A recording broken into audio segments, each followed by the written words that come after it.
All right, Dr. DaNa Carlis, congratulations on your new position, NSSL Director. This is a first in history and brand new to the job. I'd love to get some history on you personally and how you got started in meteorology. Did you have a love of weather as a child?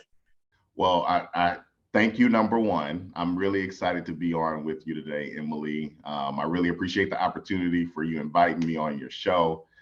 And really, I would say that I started off with a love of science. I love science, math growing up. I had some fantastic mentors that really kind of pushed me in this direction and people that really kind of made me want to be a scientist. One of my best friends, his dad was one of the few African American doctors, medical doctors in Oklahoma, in Tulsa, where I grew up. So, coming to NSSL is a homecoming for me, coming back to my roots and to my home state here in Oklahoma. And so, he really did influence me to kind of get into science because he would tell me all kinds of stories about doing chemistry experiments in high school and in college. And at some level, I really wanted to be like him. And I was actually really good at science and math, going through middle school and through high school. And so that's the career that I chose, was a science career. So I majored in chemistry for undergrad. And then during undergrad, I kind of went on a couple of internships and I felt like, I don't really want to sit in the laboratory every day. And so one of my mentors at Howard University in Washington, D.C., offered me an opportunity to get a free master's degree from Howard University in their new Howard University program in atmospheric science. And the first atmospheric science course I took, I just fell in love with that particular course and with the field because, meteorology, atmospheric science, it really does impact people's everyday lives. And that's the part that I really love about meteorology is the fact that people, open up their apps or look at their favorite TV meteorologists every single day.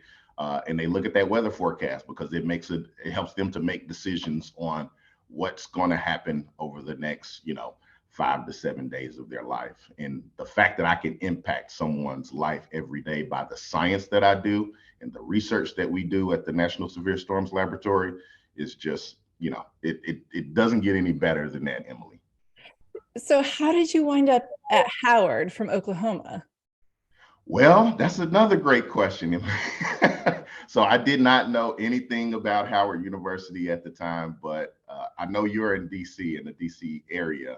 So on the East Coast, everybody knows about it. But it just so happened that a gentleman by the name of Dr. Anthony Marshall came to Booker T. Washington, my high school, into the band room. I was a band geek growing up. And he started talking about Howard University, this amazing university, the best historically Black college and university in the entire world. And I was like, man, I got to go check this place out. So, that I went home that night and told my mother, I said, Mom, this guy came and he said Howard University is the best historically Black college and university. And I wanted to get out of Oklahoma and try something different because I hadn't traveled a lot. And so that I think it was that Christmas, I traveled up to Howard University. The guy that I met, 3 or 4 months prior to, he hosted like 6 or 7 of us. And I think 5 of us actually attended Howard.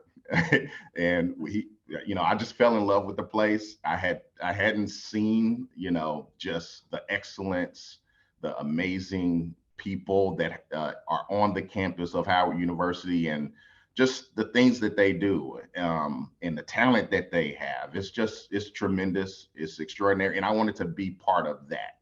And so Howard really was the only school that I applied to. Yeah, I was gonna say Howard through and through. It was like boom, boom. You were there a while, right? I was there a long time. Howard has been great to me, by the way. Awesome. So growing up in Oklahoma, you must have seen some crazy weather. Did you know this was a career that was a path you could go into? Did you even think, oh, meteorology, this is something I can actually study? Well, I think what I thought was that meteorologists were all on television.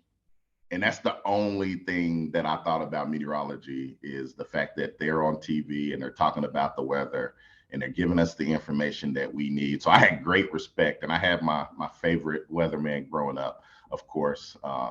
And so that's what I thought meteorology was. That's what I thought the career was. But there's just so much behind the field, and the field has just expanded, whether it be in the private sector, whether it be here in the public sector, like a research laboratory, like NSSL, or other laboratories that we have within the National Oceanic and Atmospheric Administration.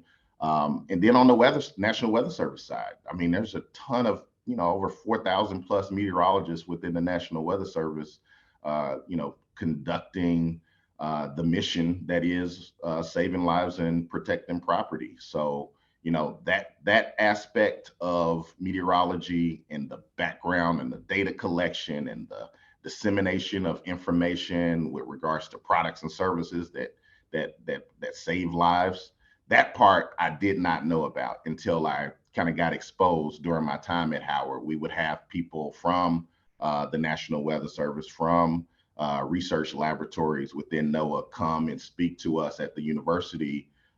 And that's when I fell in love with it. And I was like, this is what I want to be.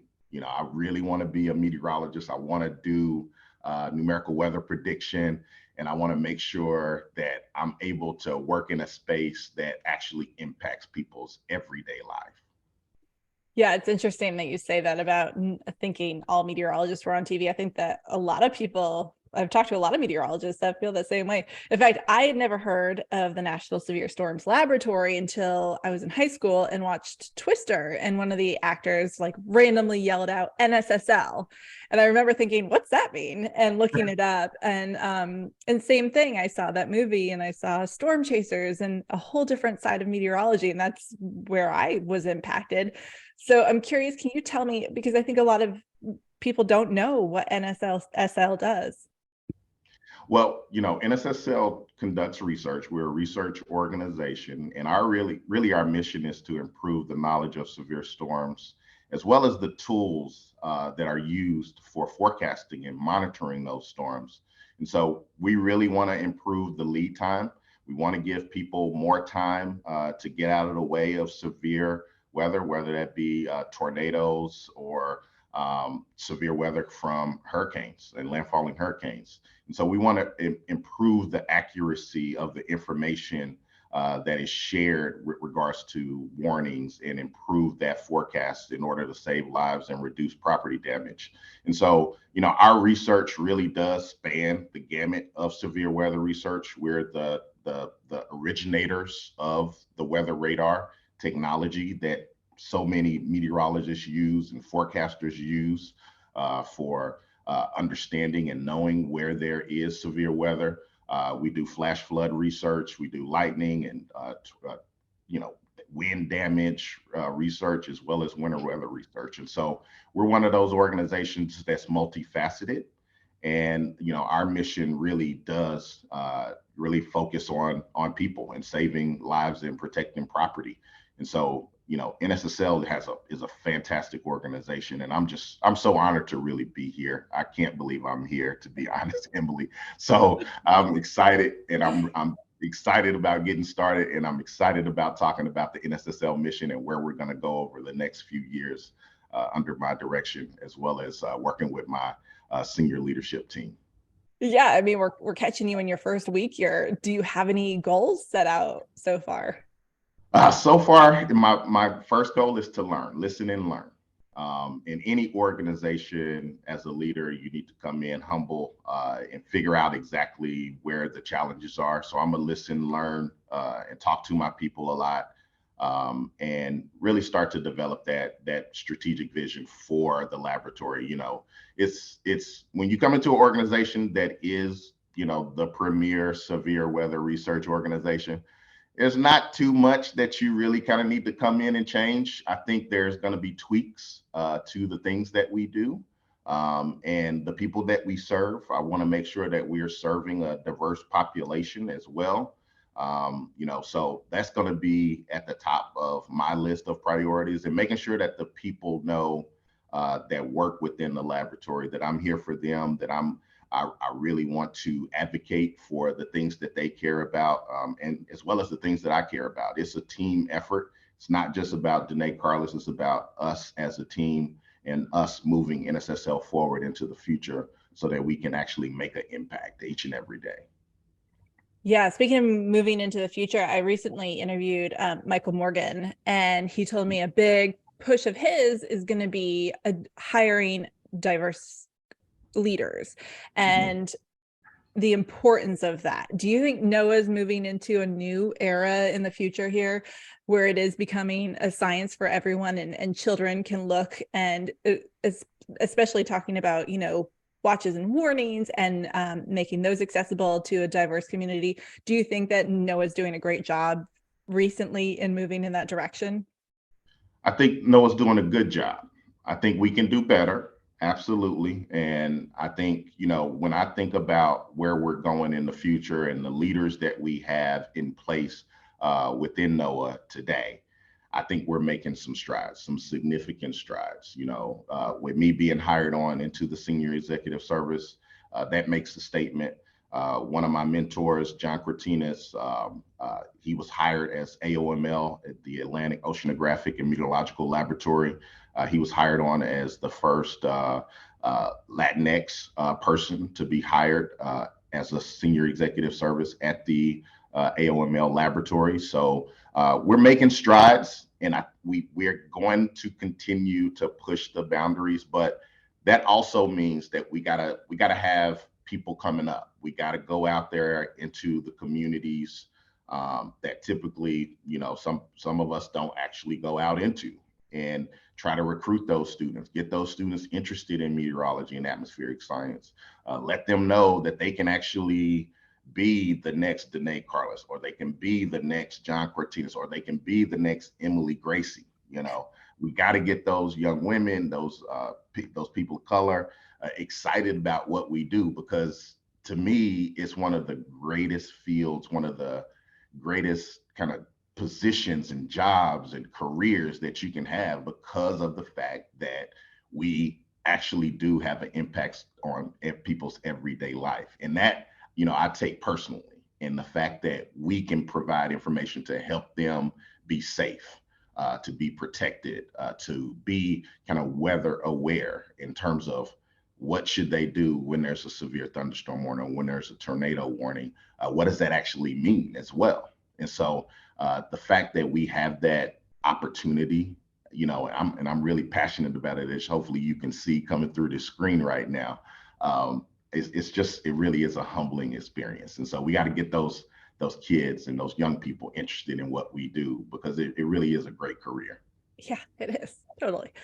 So it sounds like you had a very supportive group of people around you growing up and going through school and in your career. Have you faced adversity at all? And if so, how did you kind of push forward? Well, I did, face some adversity. Careers are a windy road. And the fact that I've had a great support system in my wife, Lydia Carlis, my daughter, Dia Carlis, that's the biggest support system that I need. But then when you think about Emily, so many people have just encouraged me and pushed me beyond my comfort zone. So if you were to ask me 10 years ago, DaNa, what do you plan on being, 10 years from now? I wouldn't have said the NSSL director. But there are people out there that love me and support me and push me and believe in me as a leader. And the fact that they believe in me as a leader and, made me believe in myself. And so that part of me being in this particular role is due to other people. It's not just me with regards to why I'm in this particular position today. And so, I thank my parents. I thank so many of my colleagues and friends that have pushed me again beyond my comfort zone. And I'm just living the dream right now, Emily. I really am. So what advice would you give that little kid in Oklahoma who maybe doesn't have a scientist to look up to, but is interested in science? Yeah, find those people that inspire you. That's what I would tell them. because it takes you believing in yourself, but also finding someone that you see yourself in. And that's what I found as a young kid. I felt like I could be that medical doctor. I felt like I could be a scientist because there was somebody that was actually in my ear telling me that I could do it and believing in me and giving me, advice and an opportunity. And so, like, God gives us one mouth and two ears for a reason. So listen more than you speak. I would tell you that as well. And just believe in yourself.